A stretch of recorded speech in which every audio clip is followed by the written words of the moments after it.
It's time for Series 4 of our SGC fan fiction. And this week, it's a goodie. It's an Ancients prequel. And we're going to get to find out all about the Furlings. Welcome to Sci-trek, your sci-fi TV and movie channel.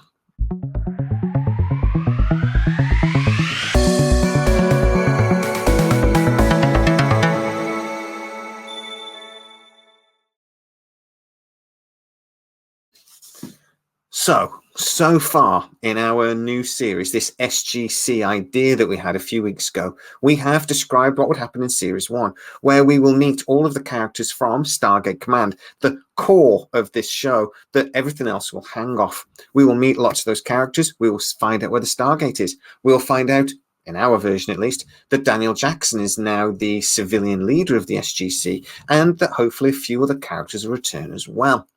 In the second series, we wandered off to Destiny and we got to bring Eli home. In the third series, we got to see Atlantis again, and the Furlings stole the ancient city and took it to a ZPM factory they knew. But don't worry, McKay and Shepard saved the day. Now it's time for Series 4. And in this idea, again, it would start in and around the SGC. We would see those characters, but then it would revert to a prequel. Now, if you are a regular Sci-trek, you'll know I hate prequels. I think they're crap. I think they peel over canon generally, and I don't want anything to do with them. All the Star Trek ones, even Strange New Worlds, to be honest, annoy me. Strange New Worlds set in like a post-TNG era, I'd love that, but remaking the original series kind of irritates me. But in this, I think it's actually a prequel that could work. For one, it would be set at least 10,000 years before everything that happened in Stargate. It would actually add to the story and the canon rather than taken away. And as long as they did it carefully, it doesn't need to pee on canon. But what would happen in this series? Well, as you know, the Furlings are not evil Ewoks. We don't actually know anything about them. That whole scene where we see the little Ewoks is just what was imagined in O'Neill's head. So we don't know. Now, we get to see them at the start of this series. They walk through the gate, but initially they appear like almost like a ghost-like figure, and then they form into a human figure. But my idea is that through this series, we'd get to see that they're actually a shape-shifting type of being, and that you don't really ever find out what they really look like. Don't forget that if you enjoy the content, you can hit the join button and become a fully fledged Sci-trekker. That really helps out the channel. You can go to sci-trek.com. There's loads of like merchandisey things on there and a load of new designs coming very soon. Also, if you are new to the channel, don't forget to like, subscribe, and hit the bell notification so you miss none of our new videos, as well as the Sci-trek Sides channel. Now, the one thing we do know about the Furlings is that they are pacifists, and they were one of the great 4 original races. We also know that they were allied against the Goa'uld. The other thing that we know is that at some point the Goa'uld did attack some Furlings. They set up a utopian society for all species to come and live in safety and peace. But the Goa'uld threw in some suicide plants and everybody killed each other. But other than that, we don't know really anything about them. So they are kind of a blank slate. We could do whatever we want. So the point of the 4th season would be to see the Furlings and to get to know them a little bit more. Now, I have to say that this storyline was actually inspired by a subscriber who gave me permission to steal his idea, but I've added to it and changed it a little bit. So in this storyline, the Furlings actually created the Goa'uld. Now, there are 2 possibilities on why they could have done that. It could have been a genetic experiment designed to actually increase their own life cycle, because, as we know, the Goa'uld live for a very long time. You know, maybe they came across the snakeheads on a planet and they genetically manipulated them in an idea of trying to create a new species, a symbiont, that would actually enhance and increase their own lifespan. Or perhaps they were genetically modified to behave as a teacher for humanity. Now, I quite like this idea. If you think about the genetic memory of the Goa'uld, that could be something that could be programmed in. But also, I'm wondering whether the Furlings wanted to almost act like parents to humanity, but felt that we needed teachers, a race to guide us.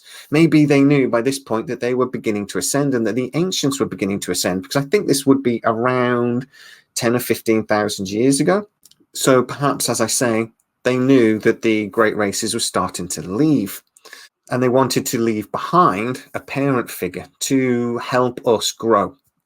But my idea is that then a sect of this Furling race actually felt that humanity was growing too quickly. And instead of a father figure, we needed a master.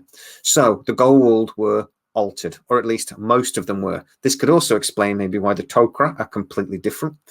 So they were changed and manipulated to become the beings, the bad guys, we then get to deal with for the next 10,000 years. Now, when the remaining ancients, the rest of the Furlings and the Asgard discover this betrayal, they don't know what to do about it.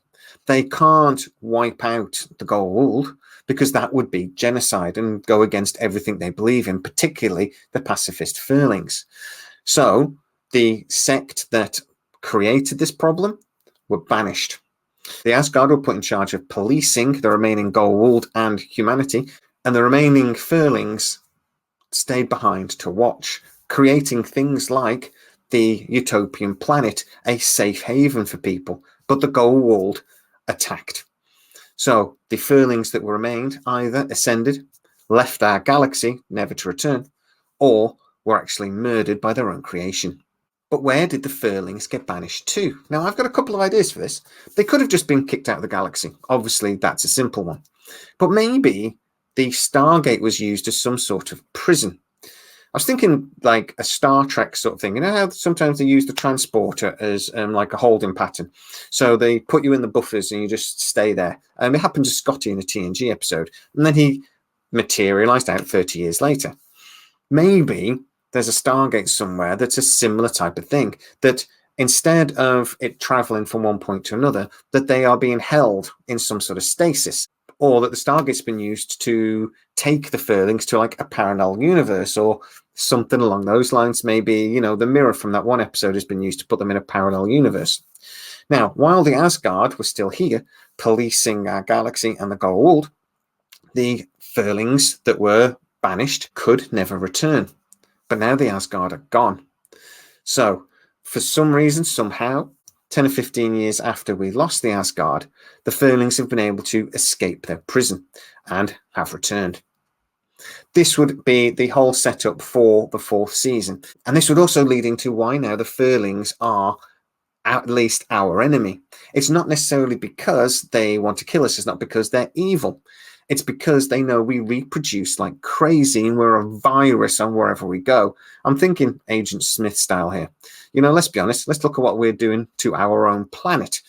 I could understand that a peaceful, pacifist race would look at that and consider us a blight on this world. Maybe this is a Thanos type of thing where they realize they need to cull our numbers for our own safety. And at the end of the day, the policing measure that they put in, the Goa'uld, are now gone because we killed them. So moving forward in the rest of the season, the Furlings are going to try to control our numbers again. They are going to look at our technological advancements, particularly the Tauri, very fearfully. So what will they do in the future seasons? You're going to have to hold on and find out, because I will tell you very shortly. But for now, get in the comments, tell me what you think about this story idea. And more importantly, tell me how you think we could move forwards with this storyline in the next couple of seasons. I can't wait to hear all of your brilliant ideas as usual. If you are new to the channel, please like, subscribe, hit that bell notification. It really helps us out. And if you are enjoying the content and you want to support the channel, please hit the join button, because that really helps us out. As always, guys, please stay safe, and I'll see you next time.